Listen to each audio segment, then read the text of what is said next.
साथियों नमस्कार। आज पढ़ेंगे हम भारत वन स्थिति रिपोर्ट 2023 जो कल ही रिलीज किया गया। केंद्रीय मंत्री भूपेंद्र यादव ने, जो कि कौन से मंत्री हैं, पर्यावरण वन एवं जलवायु परिवर्तन मंत्री, इनके द्वारा इशू किया गया। ये 18वीं वन स्थिति रिपोर्ट है। तो पीटी फैक्ट है, ये 18वीं वन स्थिति रिपोर्ट 2023 जारी किया गया। तो पहली बार वन स्थिति रिपोर्ट कब जारी किया गया था? India state of forest report इसको बोलते हैं, ISFR, यानी कि India state of forest report 2023। तो पहली बार 1987 में ये रिलीज किया गया था, ये आपको ध्यान में रखनी है।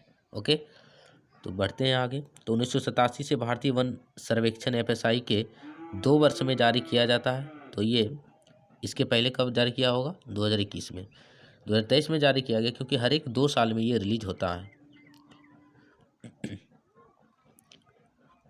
देश के इसमें क्या होता है, वन स्थिति रिपोर्ट में देश के वन संसाधन, वृक्ष आवरण, वन आवरण, इसके बारे में भी जानेंगे आगे कि वृक्ष आवरण, फॉरेस्ट कवर और ट्री कवर और फॉरेस्ट कवर में क्या अंतर है, इसकी कमी वृद्धि डेटा इसको रिलीज किया जाता है। कौन से क्षेत्र में कितना अभी सोइंग एरिया है, कितना लैंड कल्टिवेटेड है, वगैरह वगैरह। तो इसमें बेसिकली प्राकृतिक जो वन संसाधन है उसका डाटा तैयार किया जाता है, कितना हमें वृद्धि है, कितना हमें और प्राप्त करनी है, जिसके लिए जो प्रदूषण वगैरह उसको टैकल किया जा सके। तो ये कैसे डाटा कैसे प्राप्त किया जाता है? रिमोट सेंसिंग सैटेलाइट के द्वारा, है ना। जैसे ये इंडिया है, तो पृथ्वी के ऊपर सैटेलाइट घूम रही है, तो इंडिया पृथ्वी के चारों ओर, उसमें अब इंडिया में हमको देखना है कि कहाँ वन है, तो सैटेलाइट के द्वारा आसानी से डेटा तैयार किया जा सकता है। तो उसके द्वारा ही ये डेटा तैयार किया जाता है, रिमोट सेंसिंग सैटेलाइट के द्वारा और फील्ड आधारित राष्ट्रीय वन इन्वेंट्री, दोनों मिलके ये डेटा तैयार करती है। ओके, इस रिपोर्ट में वनावरण, वृक्षावरण, कच्छ वनस्पति मतलब मैंग्रोव वन, वनों में कितना कार्बन स्टॉक हो रहा है, वनाग्नि की घटना, कृषि वानिकी, धूमकेतु, ये सब का डेटा तैयार किया जाता है, इसमें शामिल है।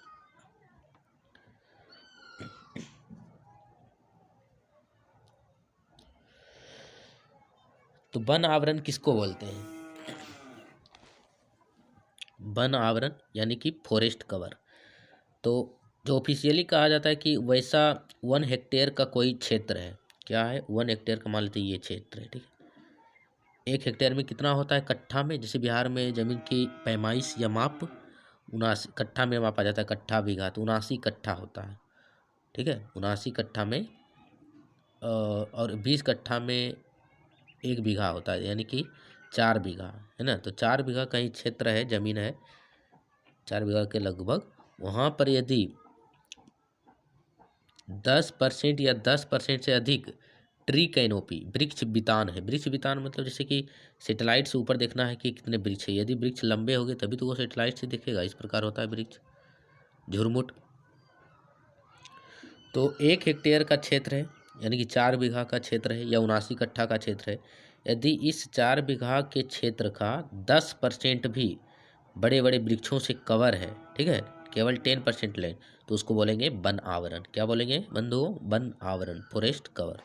तो आई होप आपको समझ में आ गया वन आवरण क्या है। 1 हेक्टेयर का क्षेत्र, उस क्षेत्र के मात्र 10% में, कम से कम, अधिकतम तो पूरा भी हो सकता है 100%, लेकिन इस एरिया का 10% पार्ट पर, क्षेत्र पर बड़े बड़े लंबे वृक्ष हैं। ट्री कैनोपी उसी को बोलते हैं, झुरमुट टाइप का, लंबा होना चाहिए, बड़ा होना चाहिए, जो कि सैटेलाइट से आसानी से देखा जा सके।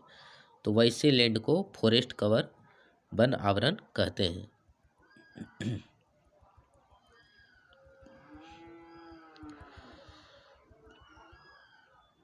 वन आवरण और वृक्ष आवरण में क्या है, इसी डेटा को तो पढ़ना है हमें इस रिपोर्ट में, फॉरेस्ट रिपोर्ट में।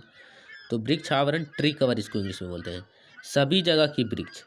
जैसे एक जंगल है तो यहाँ पर भी वृक्ष है, जंगल के अलावा इसके बाहर में भी बहुत सारे हमारे इर्द गिर्द, हमारे घर के आसपास, रोड, सड़कों के किनारे, रेलवे स्टेशन के जगह जगह पर, और बहुत सारे जगह पार्कों में बड़े बड़े वृक्ष होते हैं, जिसका यूज कमर्शियल यूज भी किया जाता है। बहुत सारे ट्री का प्लांटेशन कमर्शियल यूज के द्वारा भी किया जाता है, तो उसको बोलेंगे वृक्ष आवरण। मतलब पूरे भारत के क्षेत्र पर सभी जगह जितने वृक्ष हैं और उस वृक्ष के द्वारा कितना क्षेत्र कवर हो रहा है, उसी को बोलेंगे ट्री कवर। इसमें जंगल को भी ऐड किया जाता है और जंगल के अलावा भी जो वृक्ष है। ओके, तो सभी जगह की वृक्ष का क्षेत्रफल ही वृक्ष आवरण कहलाता है।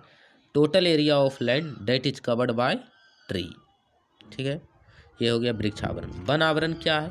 Forest cover, area of land that is covered by a forest ecosystem. One आवरण जहाँ पर जंगल है, यानी कि जंगलों के क्षेत्र को ही वन आवरण कहते हैं। जैसे ये जंगल हो गया अधिसूचित की, ये फॉरेस्ट है यहाँ पर, ठीक है, और इस फॉरेस्ट में बहुत सारे वृक्ष हैं, तो उस एरिया को, area of land that is covered by forest ecosystem, जो वन पारितंत्र है, वन पारितंत्र का क्षेत्र ही वन आवरण कहलाता है। और वृक्ष आवरण, वनों के अंतर्गत भी वृक्ष हैं जो शामिल, और वन के अलावे भी जो वृक्ष हैं बाहर, उसको भी इसमें शामिल किया जाता है, उसके क्षेत्रफल को। तो ये समझ में आ गया होगा आपको। All forest cover is tree cover, क्योंकि जंगल में भी तो वृक्ष ही होते हैं, बड़े बड़े मोटे मोटे लंबे लंबे, तो सभी वन आवरण ट्री कवर है, क्योंकि वहाँ पर तो ट्री है। लेकिन but not all tree cover is forest cover, ये ध्यान में रखना है। क्या सभी जगह की वृक्ष जंगल होते हैं? एक व्यक्ति है, वो अपने 1 बीघा के खेत में जो कॉमर्शियल यूज के वृक्ष है उस लगाया, जैसे शीशम लगाया है, सागवान लगाया है, वगैरह वगैरह, तो क्या वो फॉरेस्ट कवर है? नहीं, वो ट्री कवर है। जंगलों में जो पेड़ आते हैं वो आता है फॉरेस्ट कवर में, और जंगल के अलावा भी जो वृक्ष हैं, जंगल में भी और जंगल के अलावा दोनों शामिल होता है किसमें? ट्री कवर में, ठीक है।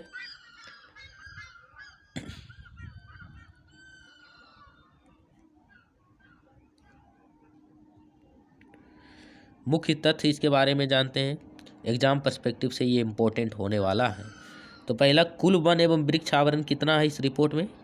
तो पूछेगा वन स्थिति रिपोर्ट 2023 के अनुसार हमारे जो भारत है, भारत के कुल क्षेत्रफल का कितना % वन है? पहला पीटी फैक्ट, तो 25.17%। पूरे भौगोलिक क्षेत्रफल कितना है? 3 लाख, हमारे पूरे भारत का क्षेत्रफल 32.8 लाख वर्ग किलोमीटर है ना, तो इसका 25%, 25.17% वन एवं वृक्ष आवरण से कवर है। यानी कि इसका क्षेत्रफल यदि किलोमीटर स्क्वायर में पूछा जाए तो 8,27,357 वर्ग किलोमीटर क्षेत्र, पूरे 32 लाख वर्ग किलोमीटर के 8 लाख इतना में वन है, ठीक है। पूरा भौगोलिक क्षेत्रफल तो इतना है भारत का। लेकिन आइडियल कंडीशन क्या होना चाहिए? 33%, तो वहाँ पर माना जाता है वन संतुलन में है। यदि पूरे भौगोलिक क्षेत्रफल से 33% वन एवं वृक्ष आवरण रहता है इंडिया में, तो बोलते हैं आदर्श आइडियल कंडीशन है, ओके। तो ये इतना है परसेंट, 25 करेंट डाटा के अनुसार इतना वन एवं वृक्ष आवरण दोनों है। नॉन फॉरेस्ट एरिया इंडिया का 73.50% है, 73.50%, ओके।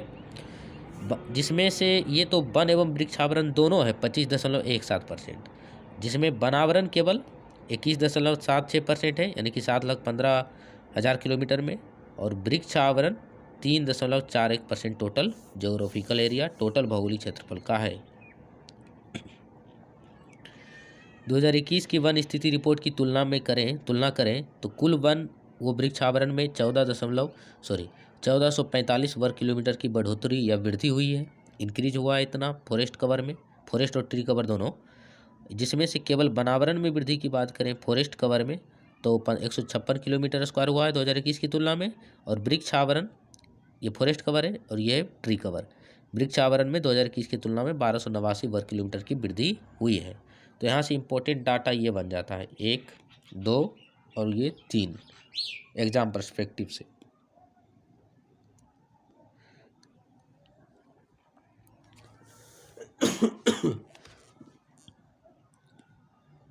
वन एवं वृक्ष आवरण में अधिकतम वृद्धि करने वाले राज्य 2021 की तुलना में, तो छत्तीसगढ़ में 684 वर्ग किलोमीटर की बढ़ोतरी हुई है वन एवं वृक्ष आवरण में। तो छत्तीसगढ़ में सबसे अधिक इंक्रीज हुआ है जंगल, उसके बाद यूपी में, उसके बाद उड़ीसा में, उसके बाद राजस्थान।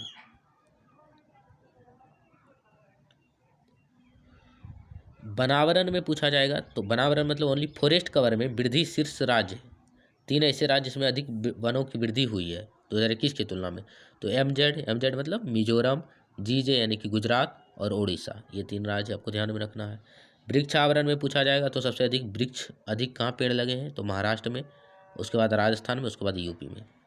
क्षेत्रफल की दृष्टि से सबसे अधिक वन एवं वृक्ष आवरण, इम्पोर्टेंट प्रीलिम्स फैक्ट, क्षेत्रफल की दृष्टि से पूछा जाए कि इंडिया में वन एवं वृक्ष आवरण सबसे अधिक कहाँ है, तो सबसे अधिक है एमपी यानी मध्य प्रदेश में 85,784 किलोमीटर स्क्वायर। उसके बाद एपी यानी अरुणाचल प्रदेश है। उसके बाद महाराष्ट्र है। सर्वाधिक वनावरण पूछा जाएगा तो सबसे अधिक पूछेगा जंगल।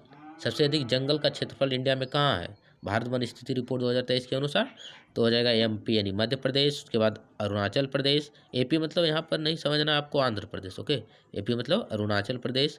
छग मतलब छत्तीसगढ़। तो यहाँ पर सबसे अधिक वन है, सबसे अधिक वन एमपी, उसके बाद एपी अरुणाचल प्रदेश, उसके बाद छत्तीसगढ़। कुल भौगोलिक क्षेत्रफल की तुलना में वन आवरण की सबसे अधिक प्रतिशत वृद्धि कहाँ हुआ है, जैसे यहाँ पर इसका मतलब क्या हुआ, कुल भौगोलिक क्षेत्रफल, जैसे कि लक्षद्वीप के टोटल जो एरिया है उसका 91% भाग केवल वन आवरण है, ठीक है। तो लक्षद्वीप सबसे अधिक हो जाएगा। उसके बाद मिजोरम है जिसका 85% वन आवरण होगा। उसके बाद अंडमान और निकोबार। कुल भौगोलिक क्षेत्रफल जैसे कि बिहार है, ठीक है, ये मान लेते हैं बिहार है हमारा, तो बिहार के कुल क्षेत्रफल का कितना परसेंट भाग जंगलों की ओर वृद्धि हुआ है, तो इसको बोलेंगे कुल भौगोलिक क्षेत्रफल का। तो लक्षद्वीप का 91%, पूरा एरिया का 91% वन आवरण है। फिर मिजोरम है, फिर अंडमान है।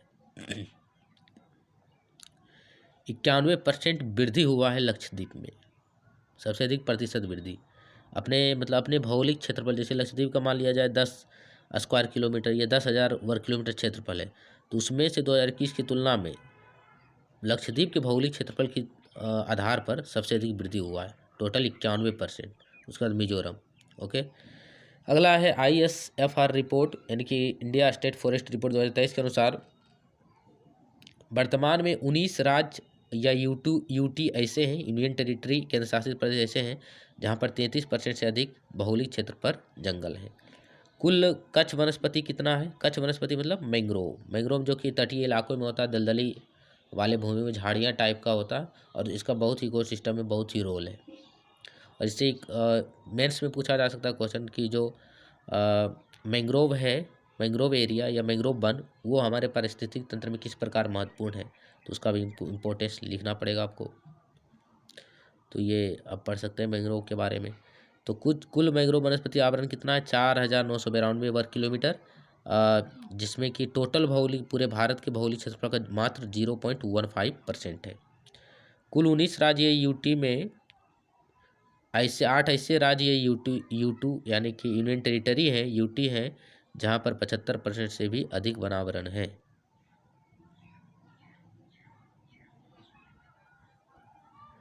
वनों में कुल कार्बन स्टॉक कितना है, कुल कार्बन स्टॉक मतलब जैसे एक वन है, ठीक है, तो वन में बहुत सारे प्राणी हैं, बहुत सारे पेड़ पौधे हैं, बहुत सारा डेड एनिमल है, मृत जीव है, तो वहाँ पर कुल कितना कार्बन अवशोषित किया जाता है वायुमंडल के द्वारा।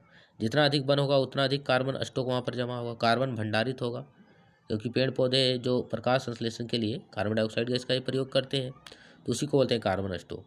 तो वनों में कुल कार्बन स्टॉक कितना है, 7,285.5 मिलियन टन है, और 2021 की तुलना में 81.5 टन की वृद्धि हुई है, ओके।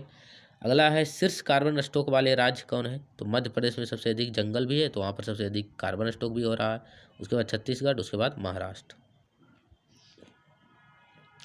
NDC क्या है, नेशनली डिटरमाइंड कंट्रीब्यूशन टारगेट। जैसे 2015 में जब पेरिस एग्रीमेंट हुआ था, जिसमें पेरिस एग्रीमेंट में बहुत सारे देशों ने अपने अपने हिसाब से अपनी क्षमता के अनुसार एक लक्ष्य टारगेट किया था, एक टारगेट सेट किया था कि हम जैसे 2030 तक इतना कार्बन एमिशन को रोकेंगे, इतना कार्बन स्टॉक करेंगे, इतना जंगल लगाएंगे, ये वो, इतना ग्रीन हाउस गैस में कमी करेंगे। तो इंडिया ने NDC nationally determined contribution target set किया था कि हम 2005 के आधार वर्ष की तुलना में 2030 तक 2.5 से 3 बिलियन टन कार्बन डाइऑक्साइड को हम क्या करेंगे, स्टॉक करेंगे, ठीक है।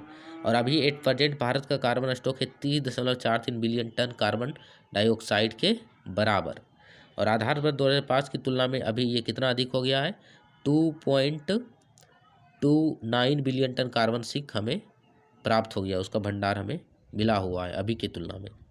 तो टारगेट क्या हमने सेट किया था पेरिस एग्रीमेंट में कि 2030 तक आते आते हम इतना बिलियन टन कार्बन डाइऑक्साइड को के बराबर ग्रीन हाउस गैस को कम करेंगे या स्टॉक करेंगे।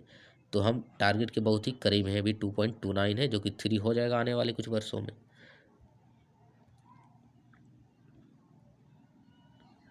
वन आवरण क्षेत्रफल की बात करें फॉरेस्ट कवर की, तो सबसे अधिक कंटिनेंट में पूछा जाएगा तो यूरोप है सबसे अधिक, उसके बाद साउथ अमेरिका है, साउथ अफ्रीका नहीं समझना इसमें, दक्षिण अमेरिका है, उसके बाद नॉर्थ अमेरिका है, उसके बाद अफ्रीका है, उसके बाद एशिया है, उसके बाद ओशिनिया है। तो एशिया में सबसे अधिक कितना है, 1 2 3 4, 5वां नंबर पर है एशिया। देश में पूछा जाएगा तो रशियन फेडरेशन यानी कि रूस सबसे बड़ा वनावरण वाला देश है, उसके बाद ब्राज़ील, उसके बाद कनाडा है, और इस टाइप का 10वां, भारत 10वां सबसे बड़ा देश है जहाँ पर सबसे अधिक वनावरण है। प्रतिवर्ष अधिक शीर्ष वृद्धि करने वाला देश है कौन, चीन में सबसे अधिक वनों की वृद्धि हुई है प्रतिवर्ष, उसके बाद ऑस्ट्रेलिया, और तीसरा नंबर पर है भारत। मैंग्रोव वन में सबसे अधिक है हमारे राज्य में वेस्ट बंगाल, वो या 42%, उसके बाद गुजरात, उसके बाद अंडमान निकोबार। तो ये था एग्जाम पर्सपेक्टिव से क्या फॉरेस्ट रिपोर्ट 2023। धन्यवाद।